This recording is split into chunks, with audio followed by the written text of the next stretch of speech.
नमस्कार, मेरा नाम है शकुन रघुवंशी और आप हमें देख रहे हैं todayभास्कर.com पर।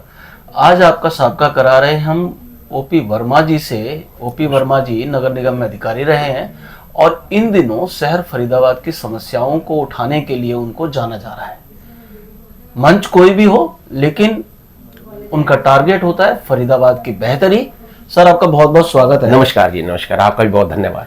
सर, आज ऐसा नहीं लग रहा कि सांस लेने में तकलीफ हो रही है? शहर फरीदाबाद में थोड़ा धुंध सी जमी हुई है। थोड़ा नहीं, बहुत दम घुट रहा है लोगों का।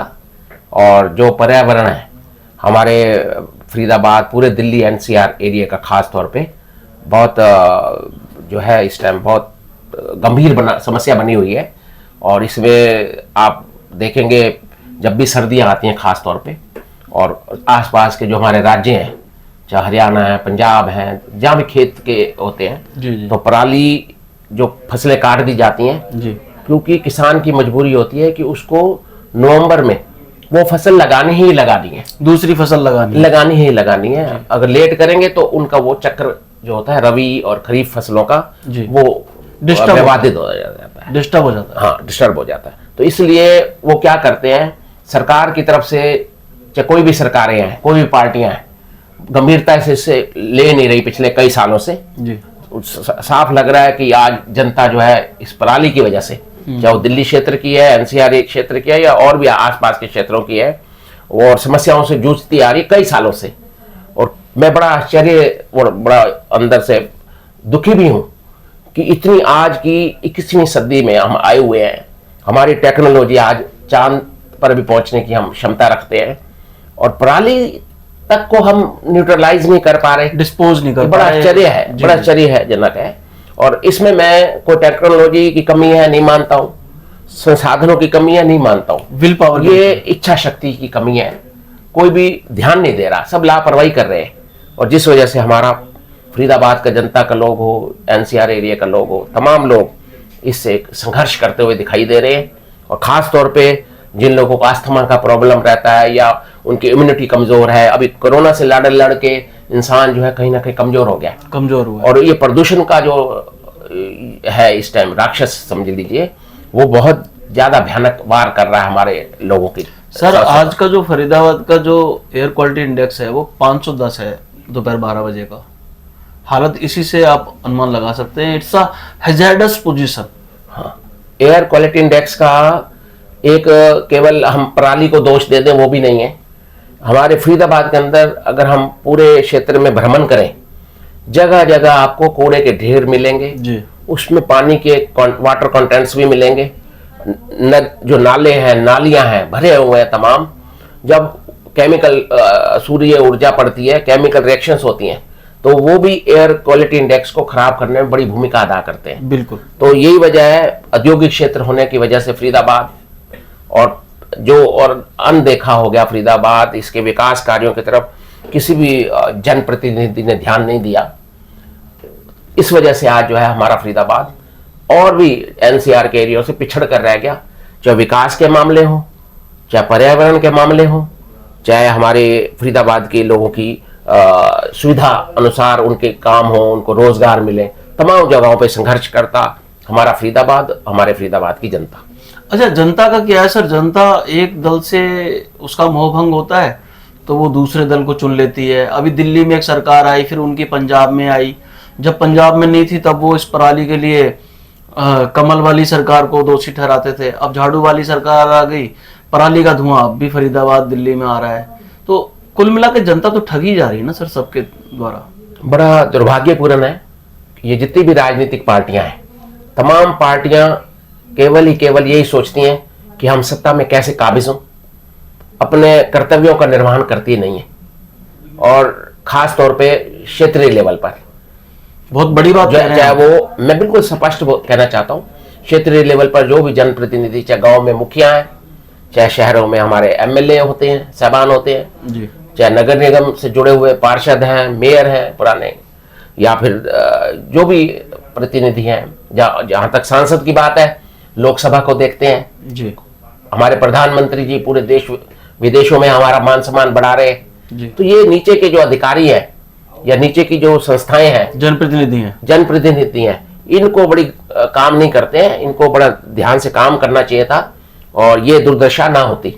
और जो पार्टियां आती हैं तमाम एक प्राइवेट लिमिटेड कंपनी की तरह नई नई पार्टियां बनती हैं, कॉरपोरेट की तरह अपने एम्प्लॉइज रखती हैं, और जो जनता होती है वो तो चाहती है भाई कहीं से उसकी स्वार्थ सिद्धि हो, शहर विकसित हो, हमारे बच्चों को रोजगार मिले, पर्यावरण शुद्ध हो, परंतु उनको ऐसा कुछ मिलता नहीं, ठगे से जाते हैं जैसे आपने कहा जी। तो फिर वो क्या करें, मजबूरी में किसी न किसी चेहरे को देखने का प्रयास करते हैं। तो मैं आपके इस मीडिया के माध्यम से तमाम राजनीतिक पार्टियों से, जनप्रतिनिधियों से यही कहना चाहूंगा कि अगर आप जनप्रतिनिधि बनते हैं, आप मैदान में आते हैं, कुछ भी बनते हैं, तो अपने धर्म का पालन करो, कर्तव्यों का पालन करो।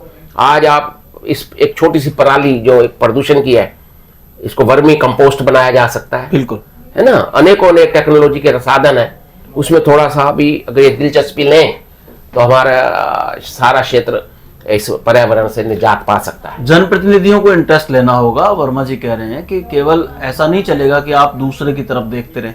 सर, आप तो नगर निगम में रहे हैं, अच्छे अधिकारी रहे हैं। मुझे याद है शहर फरीदाबाद में जब कूड़े की बात उठती थी तो हम लोग, जनता, नगर निगम के कर्मचारियों पर सवाल उठाते हैं। अभी पिछले कुछ सालों से उसका रास्ता निकाला गया, एक प्राइवेट कंपनी को इको ग्रीन को ठेका दिया गया। सर, हालात और बदतर हो गए। अब तो शहर में आप कहें कि फरीदाबाद में क्या मिलता है जी? कूड़ा मिलता है, ये हमें सुनने को अपने रिश्तेदारों से मिलता है। क्या कहना है आपको? नहीं, आपकी बात बिल्कुल उचित है। नगर निगम के अंदर जैसे जैसे ठेकेदार प्रथा आई, जैसे जैसे ये इको ग्रीन कंपनी आई, ये भी बताते थे कि चाइना से समर्थित है, चाइना का फंड्स है, क्या है क्या नहीं है जी। तो ये तमाम चीज़ों पे नज़र रखने का जिम्मेवारी, फिर से मैं कहता हूँ, हमारे यहाँ की जो भी जनप्रतिनिधि चुनाव में चुन के आते हैं जी, अधिकारियों के ऊपर नजर रखने की जिम्मेवारी उनकी बनती है। और अधिकारियों को भी ईमानदार होना चाहिए। और कूड़े का निस्तारण जो हमारे सफाई कर्मचारी लोग करते थे, तब स्वच्छ रहता था फरीदाबाद, बिल्कुल रहता था। और आज जब ये कंपनी आ गई, इतना पैसा हमारा करोड़ों करोड़ों रुपया इस पे खर्च हो रहा है, उसके बावजूद आप देखते हैं कि कोई जगह ऐसी नहीं जहां कूड़े से अछूती हो, और लोग इसी वजह से बीमार हो रहे हैं। रोजगार वैसे नहीं है, और उनके आर्थिक व्यवस्था हॉस्पिटलों में जाके और बदतर हो जाती है। आप कह रहे हैं मतलब बीमार हो रहे हैं वो उसकी वजह से, तो उनकी जेब कट रही है। हर प्रकार से आर्थिक, शारीरिक, हर प्रकार से नुकसान हो रहा है उनको। और बच्चे हैं उनकी, जो हम चाहते हैं भारत का भविष्य है, अगर ऐसे कूड़ों में, नालों के किनारे, झुग्गी झोपड़ियों में और ऐसे हालातों में पल्ले बढ़ेंगे तो हमारे भारत देश का, हमारे शहर का भविष्य क्या होगा। तो अभी पीछे चुनाव थे नगर निगम के, जनप्रतिनिधि होते थे, काम करते थे, नहीं करते थे, एक थोड़ा सा प्रयास करते थे, जनता सुना तो लेती थी उनको, प्रयास कर लेती थी, लोग अपनी बात कह सकते थे। और एक कोशिश हुई कि पिछली फरवरी में चुनाव होंगे, हमने भी एक प्रयास किया कि मेयर बन के फरीदाबाद की जो है हर हालात को सुधारें, चाहे वो कूड़े के समस्याएं हों, पानी की निकासी की समस्याएं हों, चाहे वो अपने सीवर की व्यवस्थाएं हों, और साथ ही साथ फरीदाबाद से जो रोजगार, इंफ्रास्ट्रक्चर की कमी की वजह से पलायन कर गए, उनको भी वापस लाएं, है ना। जहाँ करोड़ों करोड़ रुपए डेवलपमेंट चार्ज सरकारों ने ले लिया और उसे विकास कार्य भी नहीं हुए। तो हम किसी एक व्यक्ति को दोषी नहीं मानते हैं, इसमें तमाम दोष सरकारों का, जनप्रतिनिधियों का। उसमें मैं थोड़ा जनता से भी प्रार्थना करूंगा, लापरवाही जनता की भी है। अब जैसे चुनाव आने वाले हैं, उस टाइम उनको ये देखना चाहिए भाई हमारे देश को सुरक्षित कौन रख सकता है जी। तो उस दृष्टिकोण से व्यक्ति को समझना चाहिए। तो जनता इतना तो कर ही लेती है कि बदल देती है, भाई पटक देती है, दूसरों को चेंज कर देती है, फिर ठगी जाती है। उनके लिए तो सब एक जैसे हैं। मैं आपको एक उदाहरण देता हूँ। शायद 12-13 साल पहले शहर में Jawaharlal Nehru national urban renewal mission आया और बंदवाड़ी में बहुत बड़ा डंपिंग प्लांट बनाया। कहा गया कि बिजली भी बनेगी, खाद भी बनेगी और कम से कम कूड़ा तो खत्म हो जाएगा। सर, वो बंदवाड़ी बंधने में नहीं आया। मैं तो ये कह रहा हूँ कि फरीदाबाद के लिए ऐसा नहीं कह सकते कि ज्यों-ज्यों दवा की त्यों दर्द बढ़ता गया। दर्द नहीं बढ़ा, बीमारियां बढ़ती गई जी। और जहां जहां कूड़ों के ढेर देखते हैं आप, जैसे दिल्ली में देखते हैं, फरीदाबाद में देखते हैं, उसमें पानी जब बारिशों का गिरता है तो हमारा भूस्थल का वाटर जल लेवल भी खराब हो रहा है। आसपास के क्षेत्रों में बीमारियां भी फैलती हैं उससे। तो अब मेरा कहना केवल यही है कि हम इसमें एक दूसरे के ऊपर आरोप प्रत्यारोप ना लगाएं। पार्टियां तमाम लोग एकजुट होके, चाहे वो पर्यावरण का मामला हो, चाहे कूड़े का मामला हो, चाहे हमारे विकास कार्य हो, और साथ ही साथ जो रोजगार हमारे यहाँ पलायन करके वापस आने का मुद्दा हो, और हर प्रकार के इंफ्रास्ट्रक्चर को बेहतर करने के लिए तमाम पार्टियां अपने शहर के प्रति वफादार हों, अपने जिम्मेदारी को समझें। झीलें हैं उनको अच्छे पानी, शुद्ध पानी से भरें, पर्यावरण को स्वच्छ करें। यही मेरी एक अपील है यहाँ से। सर, ऐसे डिपार्टमेंट से आप सेवानिवृत्त हुए हैं जो इस जिले का 70 से 80% जनता की सेवा करने के लिए डायरेक्ट जिम्मेदार है। ऐसे में जब हम ये कहते हैं कि शहर फरीदाबाद देश का सबसे ऊंचे पायदान पर बैठा है प्रदूषित शहर के रूप में, सर बाहर लोग कैसे लेते हैं? आप तो पूरा देश घूमते हैं। देखिए, हम कभी बाहर जाते हैं तो जब हम फरीदाबाद में आते हैं तो हमें ऐसा इतना कूड़ा, इतनी सड़कों की दुर्दशा, और इस प्रकार के जो पहले यहाँ के लोगों के चेहरे हंसते खिलते रहते थे, कहीं ना कहीं उदास हैं, मायूस हैं इन अपने जनप्रतिनिधियों से। और मेरा एक बात जो मैं पहले कह रहा था, फिर से प्रार्थना करना चाहता हूँ, जब जब चुनाव आए, ये बात नहीं कि सारी दुनिया ही एक जैसी है, अच्छे लोग भी होते हैं, तो उसमें ये जरूर मूल्यांकन करे हमारी जनता, भाई ये प्रधानमंत्री जी के अब जैसे चुनाव आए तो प्रधानमंत्री में देश को कौन संभाल सकता है। ये निश्चय इस पर विचार करना चाहिए जनता को। पढ़ी लिखी जनता, हमारी समझदार जनता है भारत देश की। और जब आए एमएलए के चुनाव तो हमारे भाई राज्य को कौन अच्छा चला सकता है, शहर को अच्छा कौन चला सकता है। इसी प्रकार से गाँव में मुखिया के चुनाव आए तो ग्रामीण भाइयों को भी सोचना चाहिए भाई कौन हमारे हितों की रक्षा करेगा। तो व्यक्ति को देखकर जो है उनको जिताएं, और अपना ना कि पार्टियों के अंधभक्त बन जाए, क्योंकि पार्टियों के अंदर अच्छे भले बुरे और लोग होते हैं, सब तरह के लोग, सब तरीके के लोग होते हैं। तो आज जहां राज्यों में चुनाव होने वाले हैं उसमें भी हो, चाहे अब लोकसभा के चुनाव आएंगे, फिर कभी एमएलए के आएंगे, नगर निगम के आएंगे, तो जनता से मेरी यही प्रार्थना है कि आप अपने क्षेत्र में व्यक्ति को देखकर ही अपना चुने जो आपके दुख तकलीफों को दूर कर सके। आप सुन रहे थे शहर फरीदाबाद के समाज सेवी नेचर के नेता ओपी वर्मा।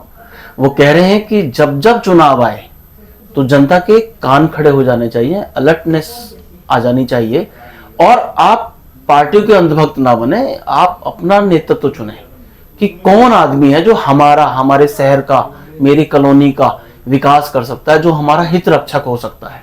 आपको कैसी लगी ये जानकारी, ये इंटरव्यू? जरूर बताएं। आपने हमसे बात की, बहुत बहुत धन्यवाद सर। Thank you. नमस्कार। Today Bhaskar online TV on Facebook, YouTube, Twitter and Instagram. कृपया लाइक, शेयर, सब्सक्राइब और फॉलो करें।